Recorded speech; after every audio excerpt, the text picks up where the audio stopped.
So we'll begin a new lesson, a poem,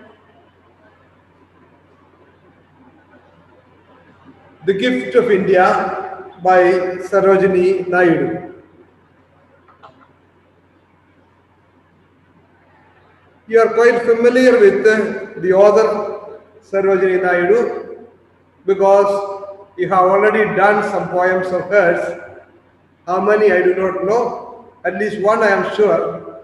Last year you had in 9th class, and which was also there for 10th class board exam, the Bangle Sellers. Bangle sellers are we who bear our shining lords the temple fair. You're quite familiar with the lines, famous lines. Bangle sellers are we who bear our shining lords the temple fair. So you are familiar with the author, so you need not spend so much time introducing the author, but still it's better to have a short introduction which is given in your textbook, page number 13. Sarojini Naidu, born Sarojini Chattopadhyay, 1879 to 1949. Also known by the sobriquet, the Nightingale of India, was a poet as well as a prominent figure in the Indian national movement. So she had a nickname or a title given to her, the Nightingale of India. Nightingale is supposed to be a bird which sings beautifully. And just because Sarojini Naidu was composing many poems, and she became the Nightingale of India. She was a poet and prominent figure in the Indian national movement. That is how she was very popular. She joined the Indian national movement when she was very young and occupied very prestigious positions. Naidu joined the Indian national movement in the wake of partition of Bengal in 1905. She helped establish the Women's Indian Association in 1917. In 1925, Naidu presided over the annual session of Indian National Congress at Kanpur. In 1929, she presided over East African Indian Congress in South Africa. So all these things I need not explain. Nothing is need to be explained because everything is clear. Unlike Fritz Satyajit Ray introduction, there were so many new words. Here nothing, everything is familiar. So you can just read through it, that's enough. She was one of the women protesters at the Darshana Salt Works, Gujarat in 1931. She participated in the Roundtable Conference with Gandhi and Madan Mohan Malaviya. In 1942, she was arrested during the Quit India movement. After independence, Naidu went on to serve as the first governor of the United Provinces of Agra and Oudh from 1947 to 1949. The first woman to become the governor of an Indian state. So she was the first governor of an Indian state. It is very important because she was the governor of Agra and Oudh, which has become Uttar Pradesh today. So you can be proud that she was the first woman governor of ours. As a poet, Sarojini Naidu was well known for her intensely lyrical pieces, such as in the Bazaars of Hyderabad, Palanquin Bearers, and Coromandel Fishes, in which she portrayed the beauty and variety of India and her traditions.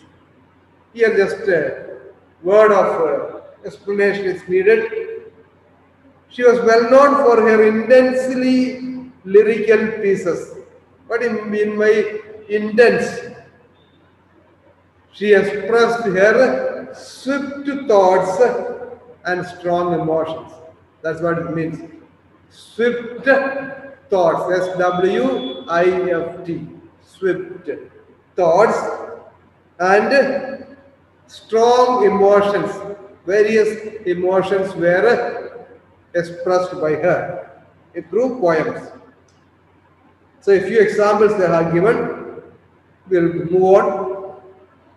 Through her poetry, she tried to arouse a sense of pride and patriotism in the hearts of her countrymen. So that was her achievement. She managed to instill patriotic feelings in the hearts of the readers. The Gift of India, written in 1915, is both a celebration and a demand for accounting, as Mother India proclaims proudly her gifts to the West, including her sons who were martyred in the battlefields of the First World War. So there is a special reference is made to India, which was generous in helping the West, the Westerners. We had at least three prominent countries that ruled India, and the British were the longest, who stayed longest until the end. So this is in reference to that. And so many soldiers were taken to various places for war. Not only in India, wherever the British was fighting against other people, the soldiers were taken there and fought for the sake of the British. And many have become martyrs. Who is a martyr? A martyr is one who lays down his life. Here the soldiers became the martyrs because many had to sacrifice their lives. So I have the introduction and the poem together. I tried to put it in a nutshell so that you can understand it easily.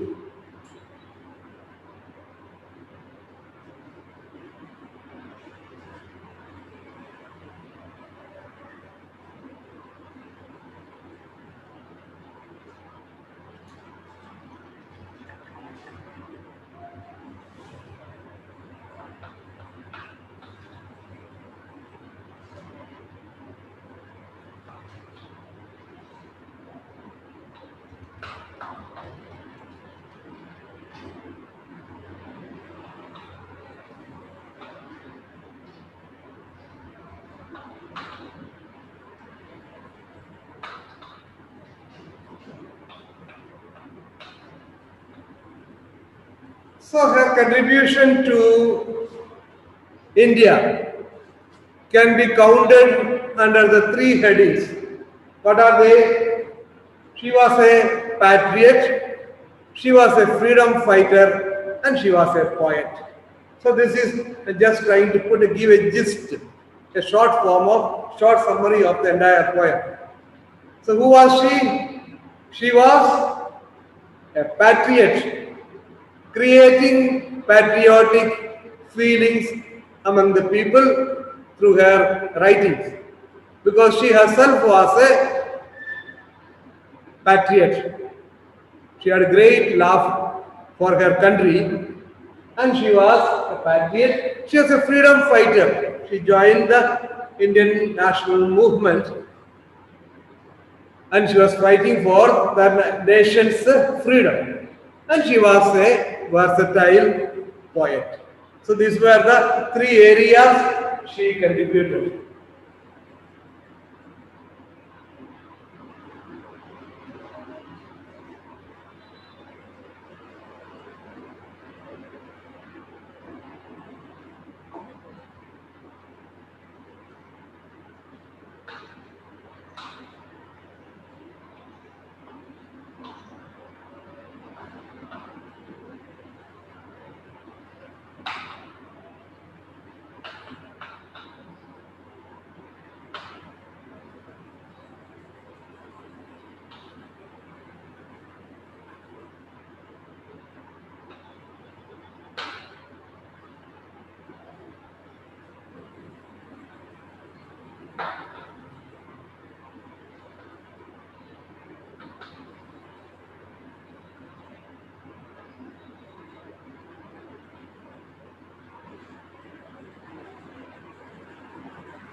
So she had been to different places. Sarojini Naidu has been to different places. She was born in a Bengali family. She was born in a Bengali family. The family had migrated to Hyderabad. She was born and brought up in Hyderabad. So her background was that of the Bengalis. Bengal was known for its education, its art forms, and its great love for the nation. You know, starting from Rabindranath Tagore and so many people who had an ardent love for India. And regarding education and art forms, including poetry, they were very popular. So that is her roots. Born in a Bengali family. She was born and brought up in Hyderabad. Hyderabad was ruled by the Nizams. So she knew what is slavery and she was fighting for India. She was mesmerized by the beauty of Hyderabad and she has written so many poems based on her life in Hyderabad. She was educated at Chennai, London and Cambridge. So she was educated in Chennai, London and Cambridge. So she has been moving from place to place. Since she kept on moving like that, she was a owner of great experiences. So she was a woman of rich experiences. So this background of Bengal, being born and brought up in Hyderabad and moving to Chennai, London and other places made her an experienced woman, a rich experiences and knowledge. And she was given the title Nightingale of India, that we have already seen. Why she was given this title? Because of her poetry, I already told you. I want to add something more.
So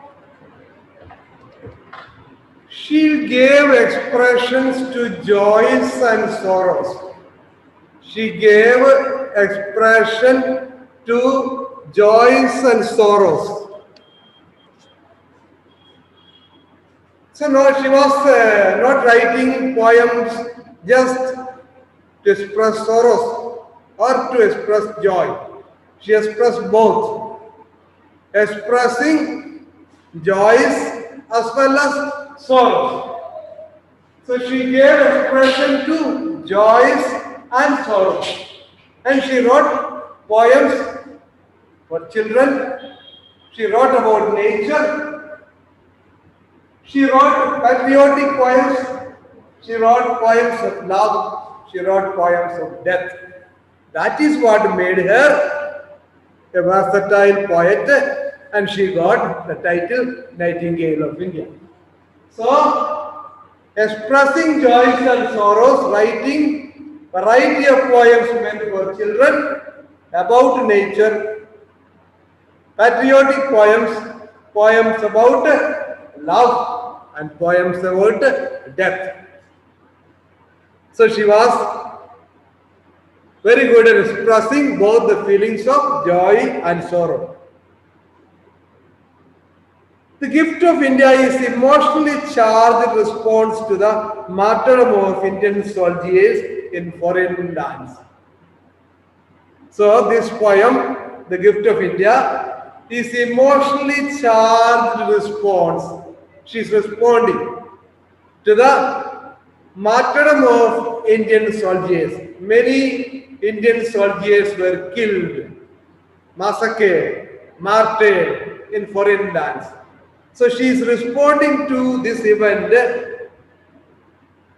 and she has written the poem. When did it happen? During the First World War. First World War time, when the British were ruling Indians, they took advantage of it and the Indian soldiers were forced to go to foreign lands and fight for the British against the enemies of British, not enemies of India. When was the First World War? 1914 to 1919. So that time many lost their lives.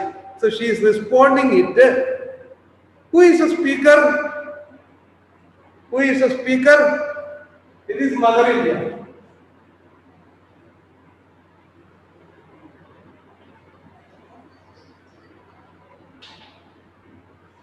So it's very important. Mother India is speaking. Though it is a poet is imagining that she is Mother India. So Mother India herself is speaking. What is Mother India speaking about? What is Mother India speaking about? She is speaking about love, devotion, and heroism.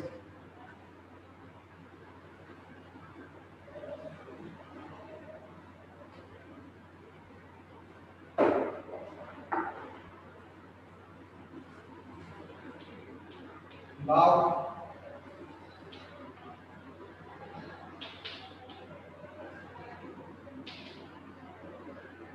so if you know these things, it will be very easy for you to write your essays. All these points are very, very important. So she is, the Mother India is speaking. What is Mother India speaking about? Speaking about love, devotion, and heroism of her own children. Love, devotion, and heroism of her own children. So the soldiers who lay down their life in foreign lands, who are they? They are children of Mother India, the sons of India. There is no feminism and masculinism here. You know that those days, most of the soldiers, not most, all the soldiers who went abroad, they were men, not women. So that's why she will be addressing them as sons. And the last point here is many gifts offered. Many gifts were offered to the Westerners. Westerners are people who came from the West. Here it is, or the foreign powers, especially the British. The British. So they were given many gifts. Innumerable gifts. You can't even count them. So much they carried. But among all the gifts, what is the most important one? The gift of her children's lives. So, of all the things Mother India gave to foreigners, the Westerners, among all the gifts, the most important gift is the lives of her own children. That is the most precious gift. So that is the gist of the poem, what I said. So if you remember that one, you can make use of it for any essay that is asked. We should start the poem, page number 14. The gift of India, Sarojini Naidu. Is there what you need that my hands withhold? Rich gifts of raiment or grain or gold. Lo, I have flung to the east and the west priceless treasures torn from my breast, and yielded the sons of my stricken womb to the drumbeats of the duty, the saviors of doom. Gathered like pearls in their alien graves, silent they sleep by the Persian waves, scattered like shells on Egyptian sands, they lie with pale brows and brave, broken hands. They are strewn like blossoms mown down by chance on the blood brown meadows of Flanders and France.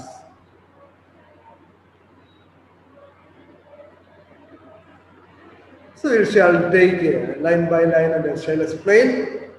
Is there what you need that my hands withhold? Ought. Ought, you know what is meaning of ought? Ought has different meanings. It can mean should, probable. It can also mean require. Require. R-E-Q-U-I-R-E. Is there what you need that my hands withhold? Is there anything that probably you needed? You can explain that way. Is there anything that you probably needed? Is there anything that you should have needed? Is there anything that you required that I withheld? What is the meaning of withhold? To hold back. To hold back without giving. Suppose I have some chocolates and you are asking for the chocolate. I take it, but I don't give it. I give one or two, the rest of it I withhold. I keep it with me. So hold back without giving. That's the meaning. Is there what you need that my hands withhold? Is there anything that you needed and I did not give you? So Mother India is asking the Westerners, is there anything that you needed and I am withholding? That means there is nothing. There is nothing that I am withholding which you needed. That presupposes or says, I have given everything that you needed. See the meaning? It looks very simple. It's not so simple.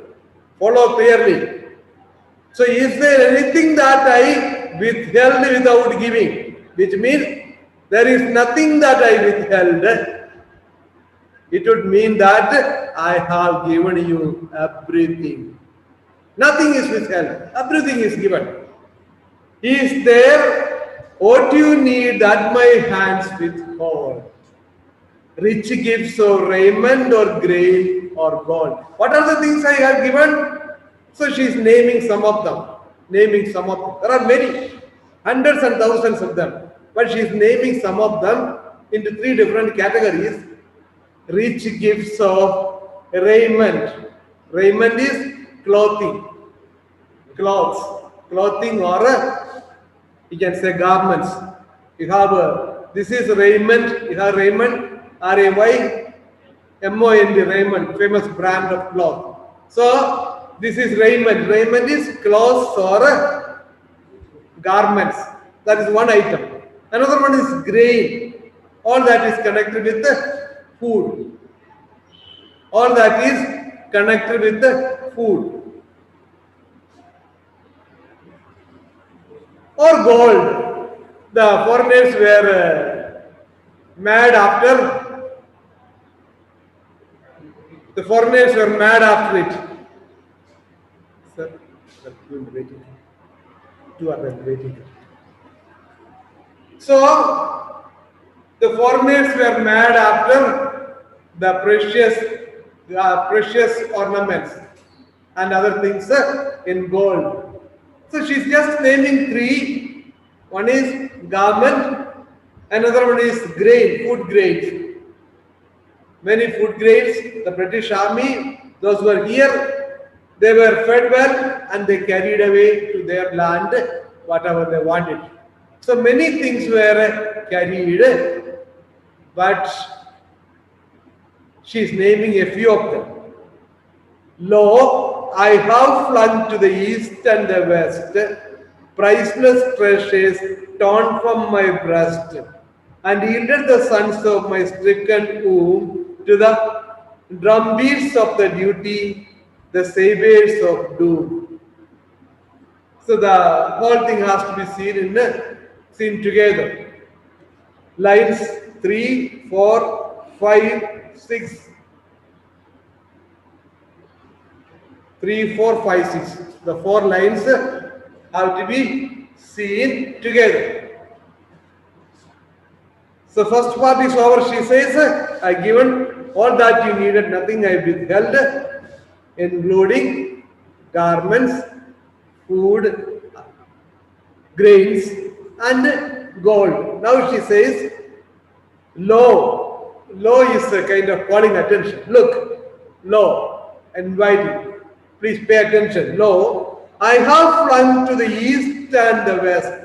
The east and the west.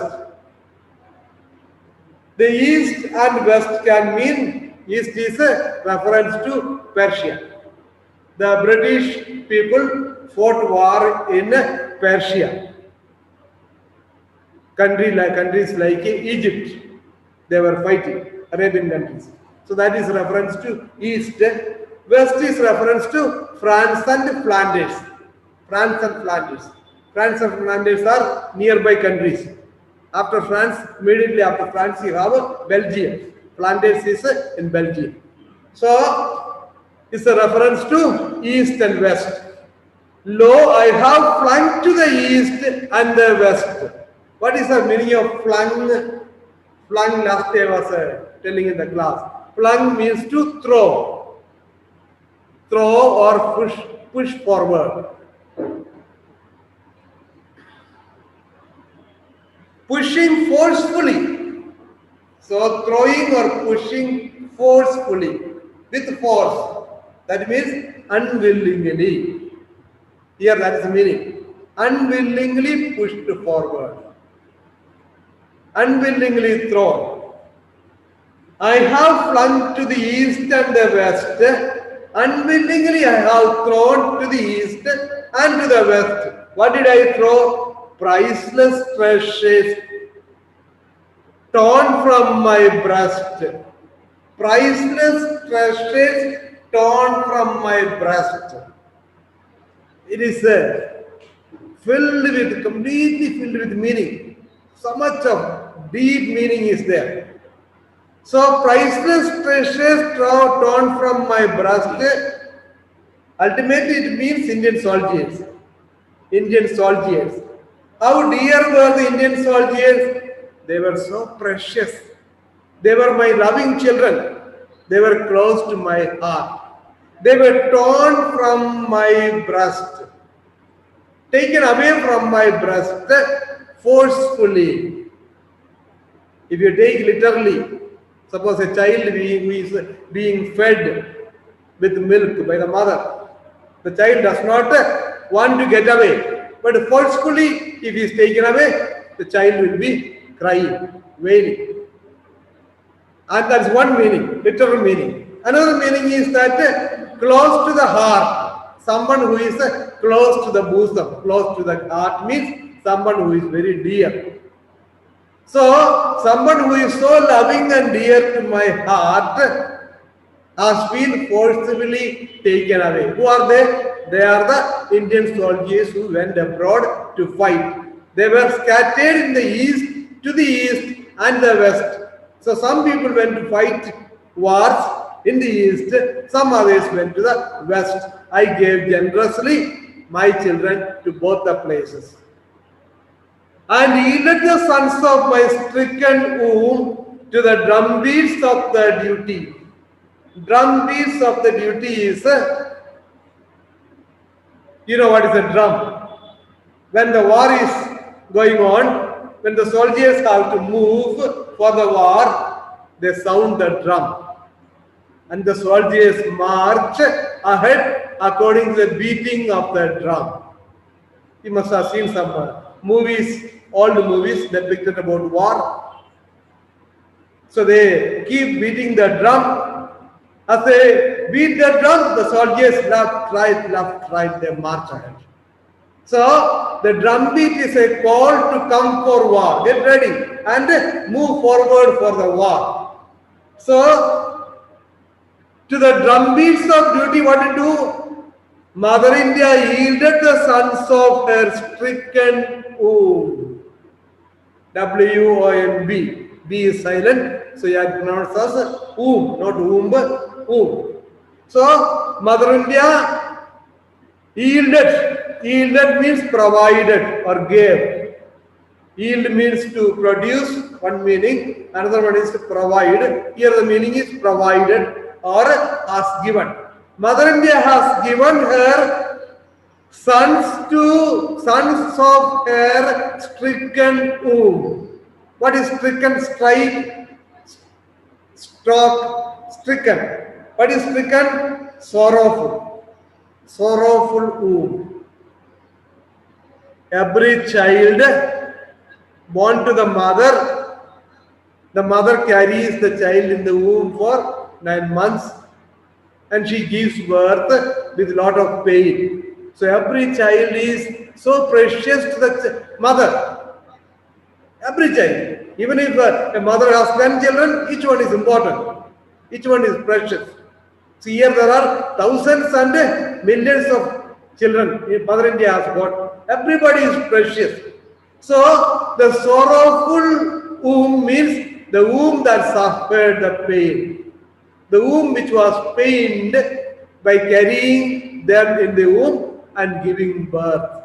Such children were surrendered to the Britishers and they were scattered to the east and to the west to fight wars for them. And she calls it the saviors of doom. Very important, that word. S-A-B-E-R is pronounced as saber, not sabers, saber. Saviors of doom. What is a saber? It's a long, heavy sword. Long, heavy sword with a curved blade. Long, heavy sword with curved blades is called saber. So, sabers are supposed to cut their throats, cut their limbs. Soldiers lose their hands, they lose their legs, they become handicapped, they lose their head and they are dead. So that is the work of saber. And she calls it saviors of doom. What is the meaning of doom here? Destruction. Saviors of doom, they were swords of doom, swords of death and destruction. So now once again look at the whole thing together. Lo, I have flung to the east and the west, priceless treasures torn from my breast, and yielded the sons of my stricken womb to the drumbeats of the duty, the saviors of doom. So I have forcefully taken children from my breast, the children who were born to me, whom I carried in my womb with pain and gave birth with pain. Such dear children were forcefully taken away from me, and I yielded them to the drumbeats of war. So they were being marched to the war. Where? In the east and the west to fight for the British. And it was a savior's doom.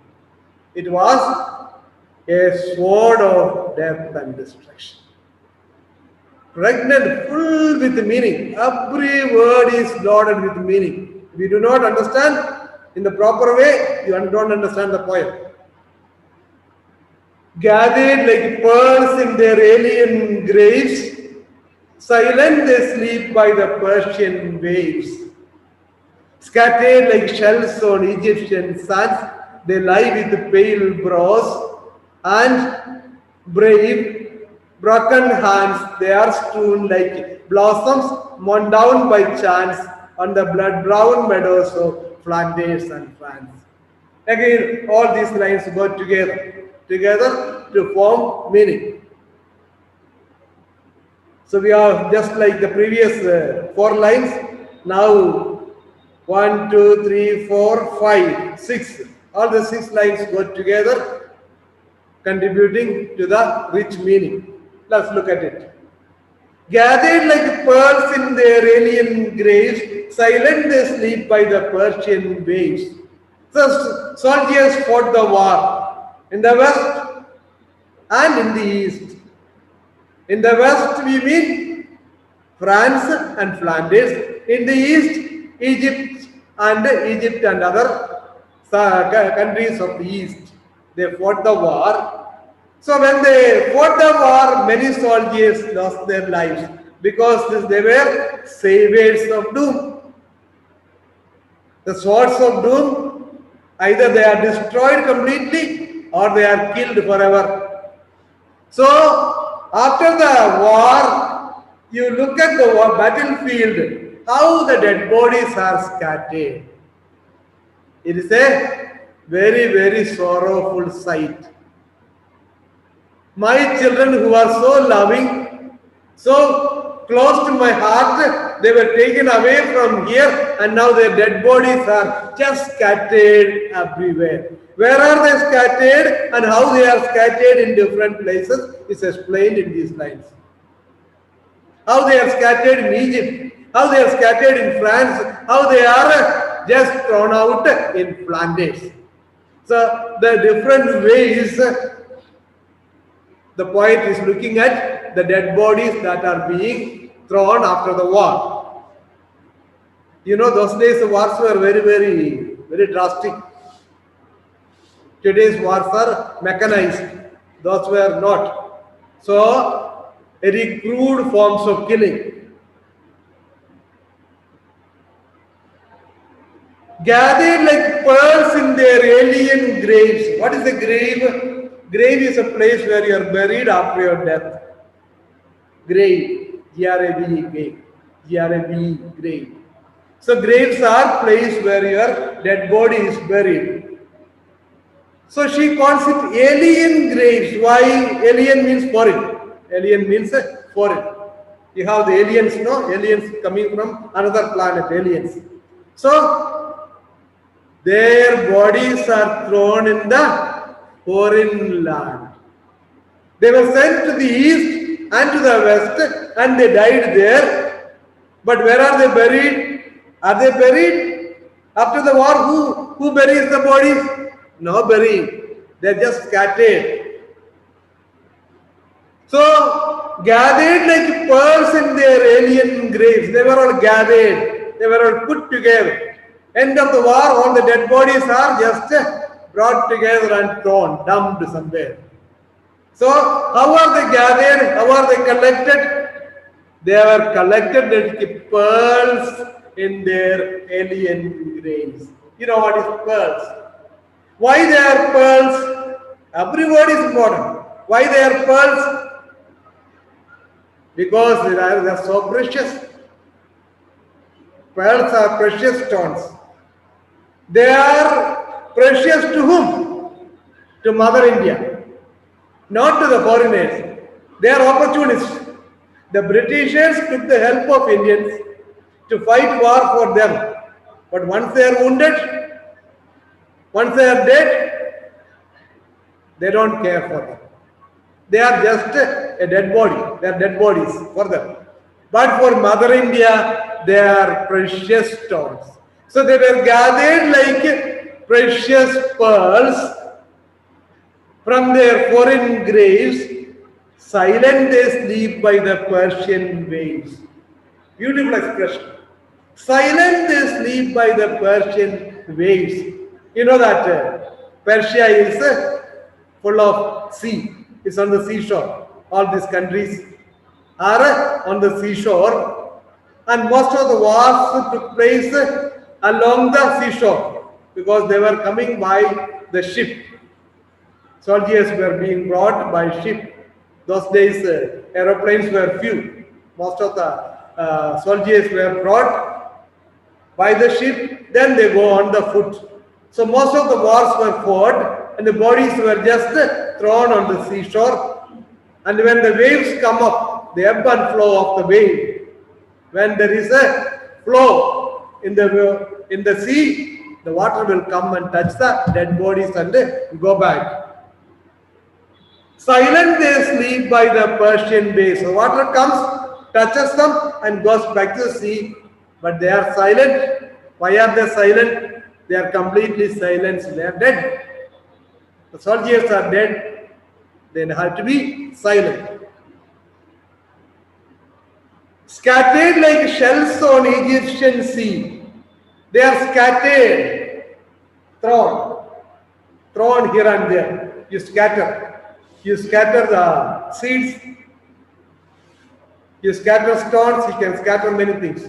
So, scatter means to spread or sprinkle or throw. So, they are scattered like shells on Egyptian sands. Egypt is known for its sands. Egypt is not a sea, it's not a seashore, but it has got plenty of sands. So, on the Egyptian sand, they are thrown like shells. Dead bodies are just thrown like shells. You can just go and gather. If you go to, I think being in UP, you may not have gone to sea. If you get a chance to go to sea, you will find the children go around on the beach collecting shells. It's a hobby. These days, I don't know. Maybe their hobbies are changing, but at least in the past, collecting shells was one of the best hobbies, wherein they gather shells of different types and bring them home and preserve them. That's a hobby. So just like the children gather the shells, the dead bodies were gathered because they were all dead in the war. Gathered like pearls in their alien graves, silent they sleep by the Persian waves, scattered like shells on Egyptian sands. They lie with pale brows and brave, broken hands. They are strewn like blossoms mown down by chance on the blood-brown meadows of Flanders and France. They lie with pale brows and brave. What is brow? This is a brow. You have the eyebrows. So what is the best color or healthy color of a brow? It would be either dark or it could be little brownish, but not pale, not yellowish. Yellowish brow is a sign of lack of blood. Pale means somebody looking pale means he doesn't have that sufficient blood circulation. The boys who are girls who are unhealthy, who have a less content of hemoglobin, their hands, if you look at their fingers, you'll find that fingers are very pale and their eyes are pale, eyebrows are pale. As a result, it will be something looking like a yellowish in color. Actually, it should be dark or a brown color. So, excellent poetry. So, silent they sleep, okay. They lie with pale brows and brave. Though they are pale brows, though their brows are pale, looking unhealthy. Why their brows are pale? Because they are dead. There's no more alive. They are no more alive. They are dead. But they are brave people. Why? They have sacrificed their life. They are children of Mother India. They have sacrificed their life for a cause. But was the cause worth enough? That you have to find out. Going and fighting for a foreign power and laying down your life, is it worth having? That you have to think. Ask yourself. But they were brave people, they fought and lost their life. So they lie with pale prose and brave, broken hands. So their limbs were broken, hands and legs were broken. They are strewn like blossoms mown down by chance on the blood-brown meadows of Flanders and France. High imagination, high imagination. What is meadows? You know, meadows are yesterday I was explaining to you meadows. Meadows are a place where the grass is grown. Green grass is grown and they are mowed. They are mowed, means trimmed and kept for beauty. So you can just sit on the grass and enjoy the beauty of it. So that is meadows. So on that meadows, by chance, the flowers fall down. The meadow is green, the flowers are of different colors, like yellow or red or white. They look marvelous, the combination with the green. So, how are these dead bodies thrown? It is in that manner. They are strewn like blossoms. Strewn means scattered. Strewn is scattered. How are they scattered? Like blossoms. Blossoms are flowers. They are scattered like flowers. What are those flowers? Mown down by chance, destroyed by chance. They had already fallen, they have been destroyed by chance. Similarly, these people also, by chance means by fate or unexpectedly. Indiscriminately means without showing any discrimination, any difference. Without showing any difference. Every flower was destroyed. Every soldier was killed. No distinctions. No discriminations. Whether he is fat or lean, whether he is healthy or unhealthy, whether he is willing or unwilling, everybody was put to death. So, they are strewn like blossoms mown down by chance on the blood-brown meadows of Flanders and France.